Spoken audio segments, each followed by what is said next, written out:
guys, so this might be a little TMI, but this will me kind of like start the process. So these injections they give to you after you have surgery, because these are so that you won't get blood clots. So I have to take one every day at 9:33, and I've taken one for about a week and some.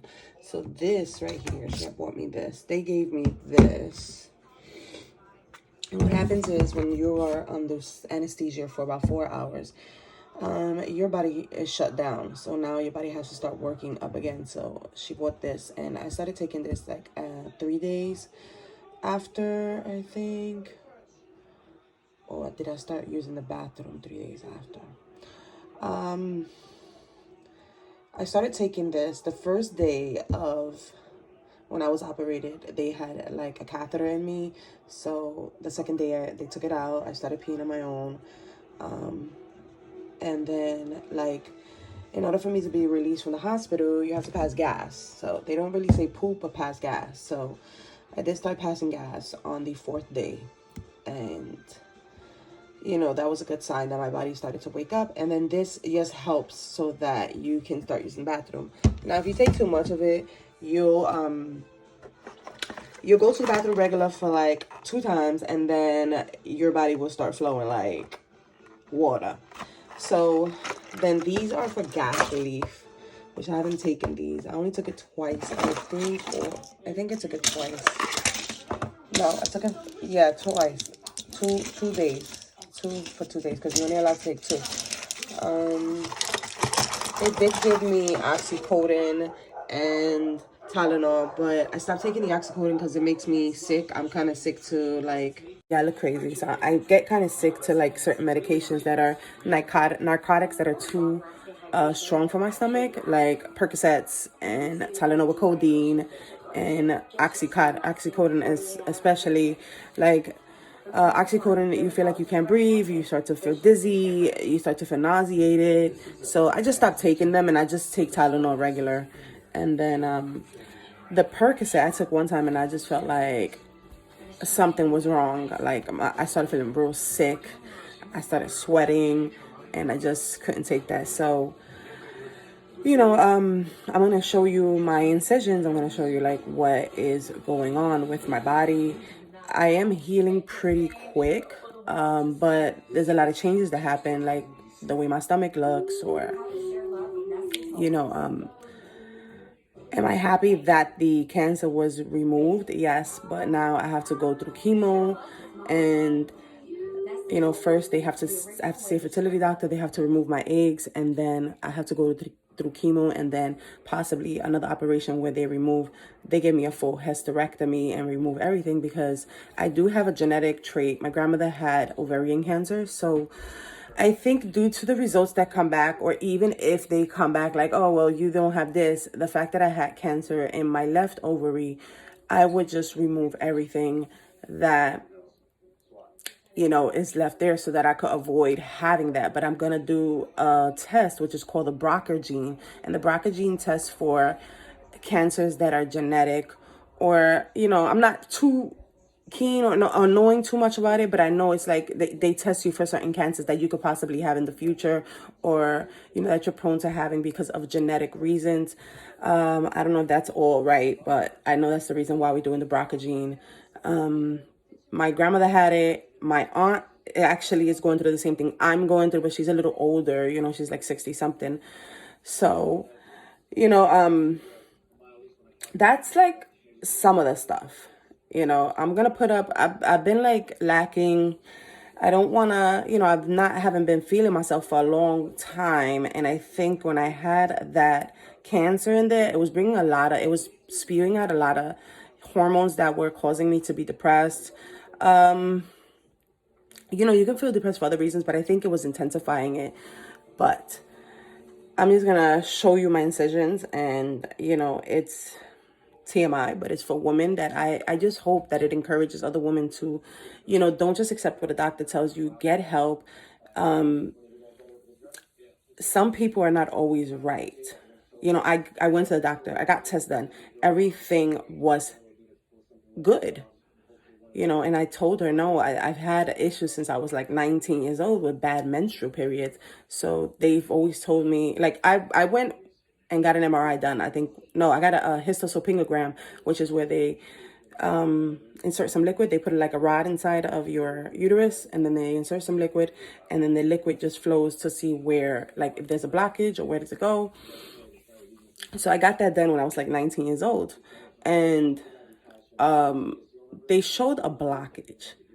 But then I had kids, so I just kind of brushed it off. But, then I ended up having endometriosis really badly. And they said that it was there for a very long time, but the cancer wasn't there that long. So, I'm just thanking God that they did decide to operate and they opened me. But I'm going to show you something else. Because these go to this. So every morning I have to take this shot. But I just want to show you, like, these are like where they went in through first, right? They went in through my belly button here and here, right? So this is how my stomach looked normally without, having the cesarean. When they went through here and they could, like, all my organs were stuck together and they could not see, they had to do an incision. So this is, I don't know if it's swollen or if my stomach is going to stay like that. Obviously I can't shave because I do have this incision that is still healing. I'm trying to pull it down without showing you guys too much. So that's the incision right there. The first week, so it ended up hanging this part right here, but it could be from swellingness. It's only been like a week and 2 days. I got operated on it, so you can see like the swellingness right here. I got operated on a Monday. What's up, Molly Squad? My eyebrows is thick. Today is Sunday, and I shared a video with you guys when I was in the hospital, and that was around, I waited kind of because I don't know what's, like, my mind has been like all over the place. But on Friday I got the call with the results, and I'm gonna mix this video with another video because I kind of described and showed like my incision.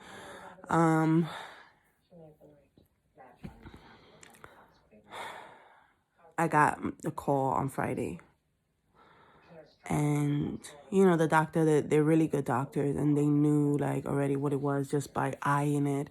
And once the biopsy came back, they had to really, like, because it was so hard, the cancer was so hard that they had to dissect it, like every part of it, to know exactly what type it was. So it was definitely ovarian cancer. It's stage 2, and they found cluster cancer cells in my fallopian tube, which was also removed. They were both removed because that was an enlarged fallopian tube. Now, I say every doctor knew something. Like, the doctors in New York knew something, and then the doctors out here, like, each one predicted something correct, but they wasn't fully correct with the story. So in New York, they saw a mass on my fallopian tube. So basically, when they saw that mass, I don't know how long that mass was in there, but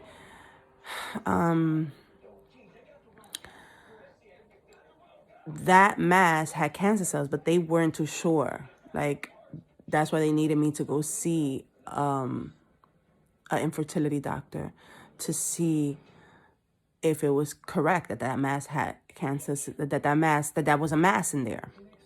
Sorry that I'm stuttering. But COVID hit, appointments were canceled, and I was never able to see the doctor out there. So I was living with this cancer in my body, I would say, for a year.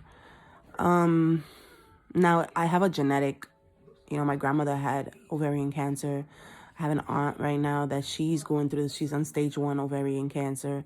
So it's a gene thing.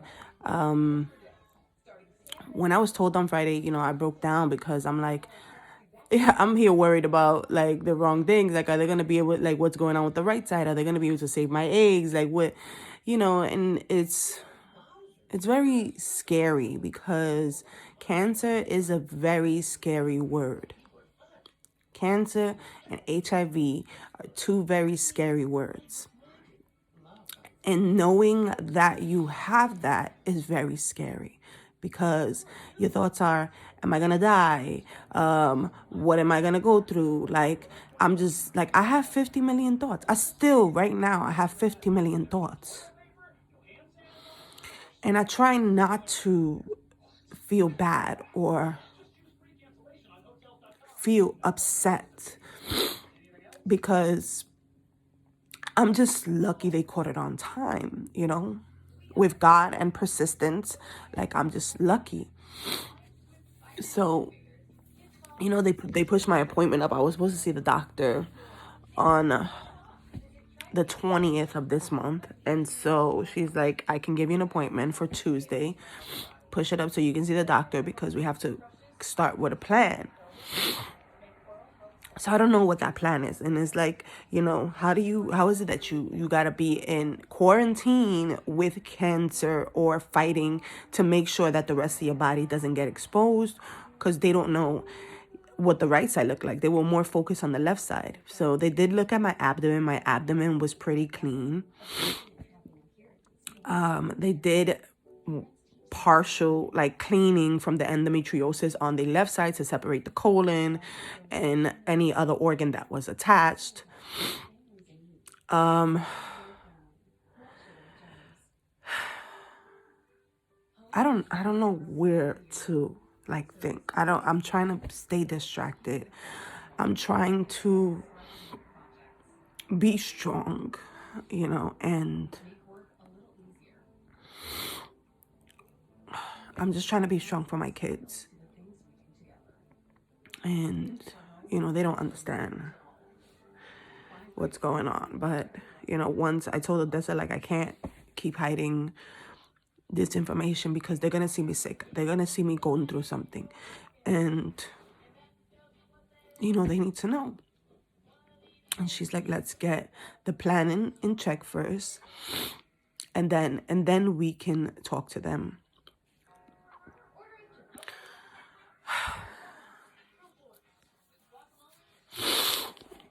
So, right now I'm going through, the worst thing you could go through is gas pains, incision pains from the inside. And then my body is just like, well, girlfriend, let's get a period, let's just act up. Girl, I just had a surgery. Can you relax?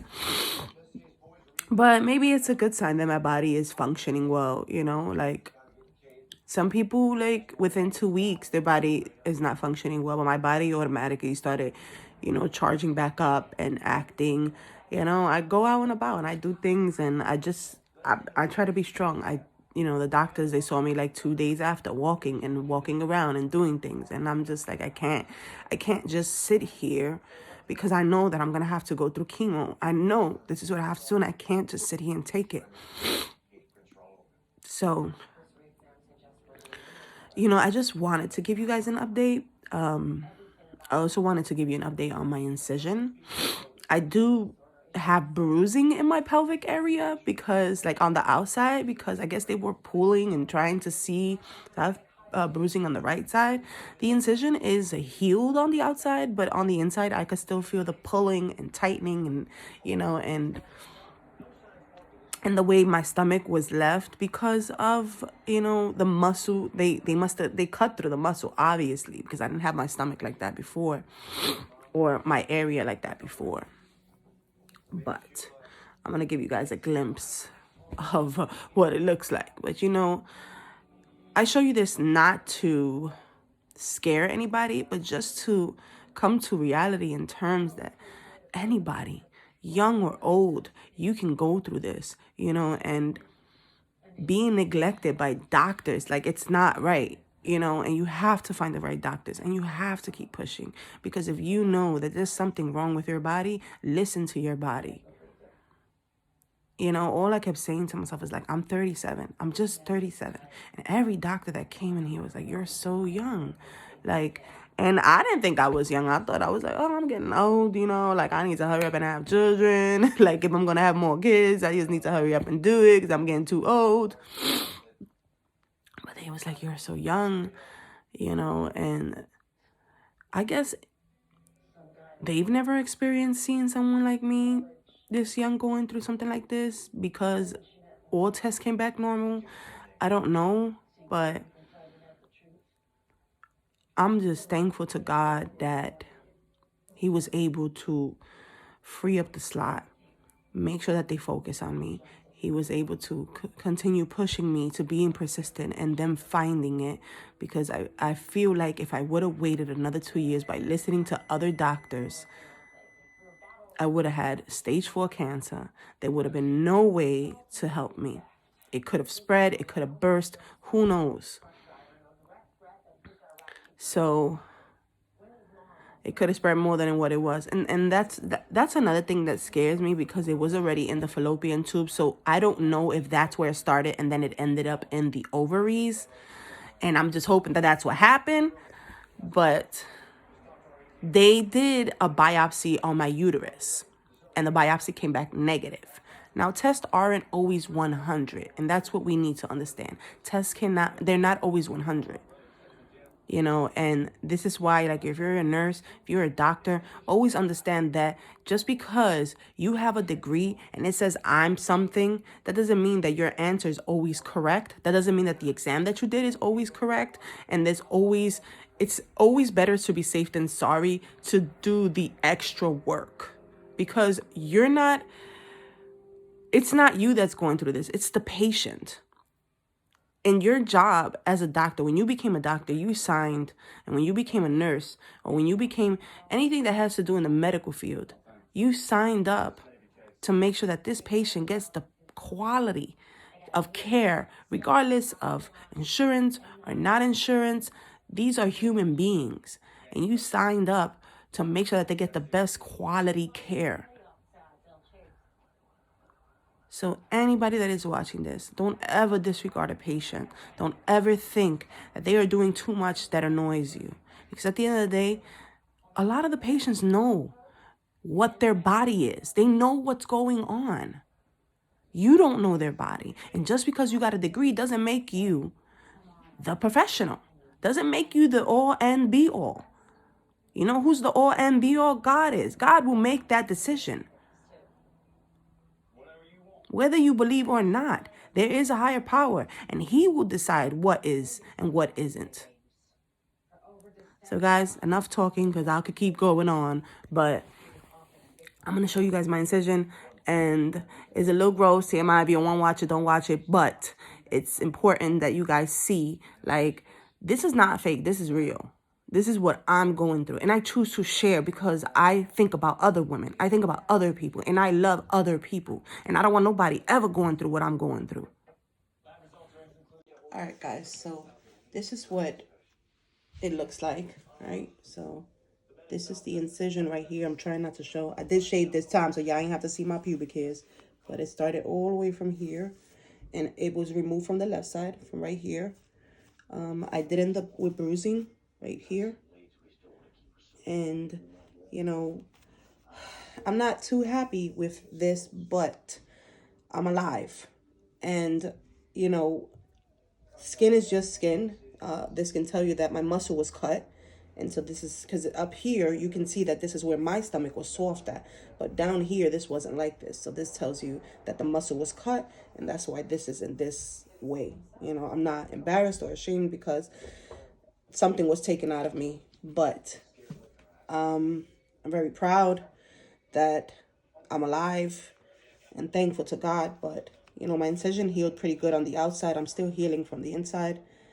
And, you know, I appreciate everybody's reaching out.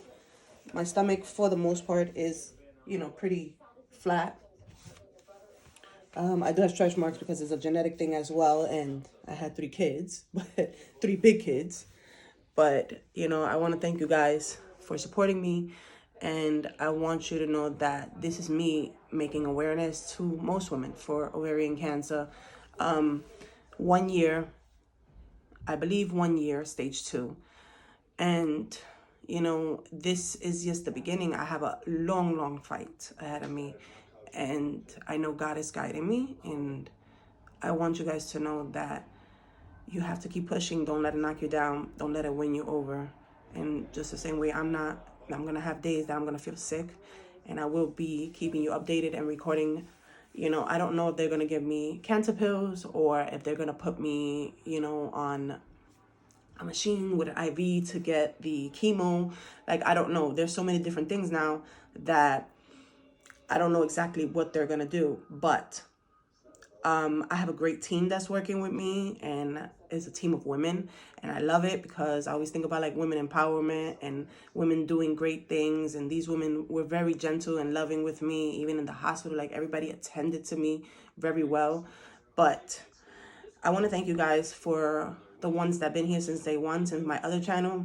And this channel is growing slowly. I haven't been so productive, but you know, for me, this is a big thing, and this is the reason why I'm putting it out. And if it takes me a little bit, it's just because my head starts to get filled with things, and I'm trying to figure out, do I want to put it out? Is it okay? Because, you know, people are negative. Instead of being positive, they want to be negative about something. And this is not a negative situation. This is a situation that impacts a lot of women. And so you bring awareness to endometriosis, and you bring awareness to ovarian cancer and uterine cancer and all types of cancer. But it's mainly for women to take care of themselves. Don't think that just because you're young, you're not gonna get something. Just be aware. I have a friend that's 20 something and she has cancer, you know? So it's a fight for anybody, and we just have to be aware. So thank you guys for watching, and I hope you enjoyed this video.